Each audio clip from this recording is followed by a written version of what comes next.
ഇത് കണ്ടോ, ഈ പൊതി കണ്ടോ, ഇതിനകത്തുണ്ടെല്ലാം. സാറന്മാരെ, ആ പൊതി ഒന്ന് തുറന്നു നോക്ക്, അതിനകത്തുണ്ടെല്ലാം. ചങ്ങാതി, നീ തെണ്ടി. നീയാണോടാ ഇവന്റെ ചങ്ങാതി? എന്താടാ ഈ പൊതിയില്? തുറന്നു കാണിക്കടാ. അയ്യോ തട്ടല്ലേ സാറ്, ഇതിലുള്ള ബോംബായിരുന്നു. നിക്ക് സാറേ, ഇത് നമ്മുടെ ഡോക്ടർ സന്തോഷിന്റെ ഫാദറാ. വളരെ മാന്യമായിട്ട് ജീവിക്കുന്ന ഇദ്ദേഹം. എനിക്കറിയാം ഗോപാലൻ മാഷെ. ആരായാലും എന്താടോ, വല്ല ഭ്രാന്തനും കൊടുത്ത പൊതി ഇയാളെന്തിനാ വാങ്ങി വെച്ചത്? ചോദിക്കുന്നതിന് സത്യസന്ധമായ മറുപടി പറയണം. എപ്പോഴാണ് ഈ പൊതി തന്നെ ഏൽപ്പിച്ചത്? എന്താണ് ഈ പൊതിയില്? നാട്ടുകാരെ മുന്നേ വെച്ച് എന്നെ അപമാനിക്കരുത്. പറയാൻ അല്പ വിഷമമുണ്ട്. പറയാനുള്ളത് ഞാൻ സ്റ്റേഷനിൽ വന്ന് പറഞ്ഞുകൊള്ളാം. ഇങ്ങോട്ട് മാറിക്കടാ. എന്നിട്ട് വേണം നാളത്തെ പത്രത്തിൽ വരാൻ. ഞങ്ങൾ തന്റെ കാറ്റും മേടിച്ച് തൊണ്ടി മുക്കിയെന്ന്. ഇവിടെ വെച്ച് പറയാനുള്ള ഇവിടെ പറഞ്ഞാൽ മതി, കേട്ടോടാ. ഈ 70-ാം വയസ്സിൽ കണ്ട പെൺപിള്ളേരെ കൊണ്ട് ഒളിച്ചോടി പോയി കഥയൊന്നുമല്ലല്ലോ തനിക്ക് പറയാനുള്ളത്. സത്യം പറയടാ. എന്താ സാറേ? മാഷെ, മാഷ് പറഞ്ഞു. അമ്മയില്ലാത്ത ദുഃഖമറിയിക്കാതെ ആയുഷ്കാലം മുഴുവൻ അധ്വാനിച്ച ഞാൻ എന്റെ മക്കളെ വളർത്തിയത്. അതിനെ ഈ നാട്ടുകാർക്കെല്ലാം അതറിയാം.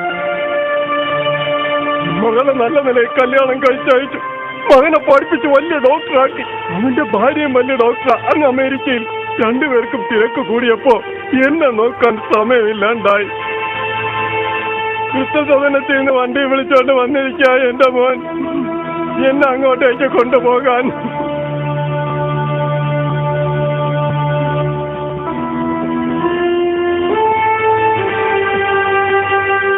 സമ്പത്തുള്ള മക്കൾക്ക് പ്രായം ചെന്ന അച്ഛനും അമ്മയും ഉപയോഗശൂന്യങ്ങളാ.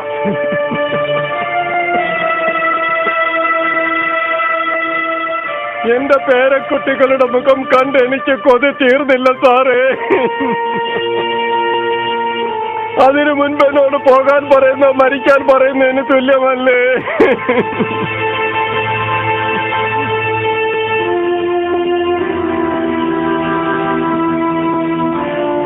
പേടിയാ, പേടിയാ. ഈ സ്കൂൾ മാസ്റ്റർ ആത്മഹത്യ ചെയ്യുവാൻ പേടിയാ.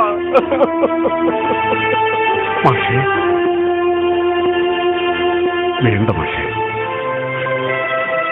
മനസ്സൊന്ന് പതറിയപ്പോ ആരും അറിയാണ്ട് ഇറങ്ങി നടന്നത്. ആ രാത്രിയിൽ ആ കടത്തിന്റെ വന്നും തല ചാച്ചു. നല്ല തലയിണ വെച്ച് കിടന്ന് ഉറങ്ങിയ ആളല്ലേ. ഇതാ ഇത് തലക്കീഴിൽ വെച്ചുള്ളൂ എന്ന് പറഞ്ഞുകൊണ്ട് എനിക്ക് നേരെ വലിച്ചെറിഞ്ഞു എന്നിട്ട് പറഞ്ഞു, ഇത്രയേ ഉള്ളൂ ഈ ഭ്രാന്തന്റെ സമ്മാനമെന്ന്. ഞാനതെന്റെ തലക്കീഴിൽ വെച്ച് കിടന്നുറങ്ങുകയും ചെയ്തു. അതല്ലാതെ ഇതിനുള്ളിൽ എന്തുണ്ടെന്ന് ഞാൻ ഇതുവരെ തുറന്നു നോക്കിയില്ല. തന്റെ കണ്ണീരും കഥകളൊന്നും ഇവിടെ കേൾക്കണ്ട. എന്താണ് ഈ പൊതിയില്? തുറന്നു കാണിക്കടാ.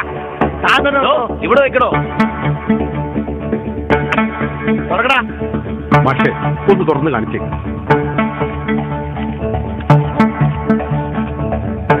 അടുത്തത് വേറൊരു പൊതി ഒഴിക്കണോ? പിന്നെ ഒരു പൊതി. തുറക്കടാ പൊതി.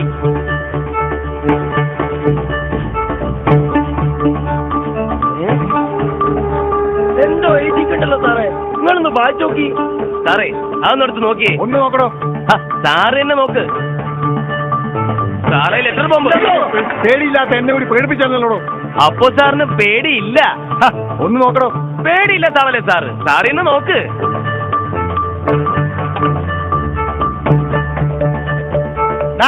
ഇതൊന്ന് നോക്കടാ. ഓ പിന്നെ എനിക്കിട്ട് തന്നെ വേണോ? എനിക്ക് വേറെ പണിയുണ്ട്. നാളത്തെ പത്രത്തിൽ കാണാൻ ബോംബ് പൊട്ടി 2 പോലീസുകാർ ചത്തെന്ന്. ഒന്ന് നോക്കണോ? സാറ് തന്നെ നോക്ക്. കുഴപ്പമൊന്നുമില്ലല്ലോ സാറേ. ഇതെന്താണോ? പ്രേമലേഖനോ? എങ്കിലതൊന്ന് പൊട്ടിച്ച് വായിക്ക് സാറേ. എന്താണോ? ഒരു രോഞ്ചാമം. ഒന്ന് വായിക്കണോ? സാർ തന്നെ വായിക്ക്. ഞാൻ പഴയ ഇംഗ്ലീഷ് മീഡിയമാ. അതെ, ഞാൻ ഇംഗ്ലീഷ്. ആരെങ്കിലും ഒന്ന് വായിക്ക് സാറന്മാരെ. അതങ്ങ് സ്റ്റേഷനിൽ മതി. ഇപ്പൊ ഇത് വായിക്ക് സാറേ. മക്കളെ ഡോക്ടറും എഞ്ചിനീയറുമാക്കാൻ വെമ്പൽ കൊള്ളുന്ന മാതാപിതാക്കളെ, അവരെ നന്മയുള്ള മനുഷ്യരാക്കി വളർത്തുക. മക്കളെ ഡോക്ടറും എഞ്ചിനീയറുമാക്കാൻ വെമ്പൽ കൊള്ളുന്ന മാതാപിതാക്കളെ, അവരെ നന്മയുള്ള മനുഷ്യരാക്കി വളർത്തുക. നേരിന്റെ നേരി ചികയുന്നൊരീ ഞാനെന്നുടുക്കിന്റെ താളം കുറയ്ക്കയില്ല. കള്ളത്തരങ്ങളും പൊള്ളത്തരങ്ങളും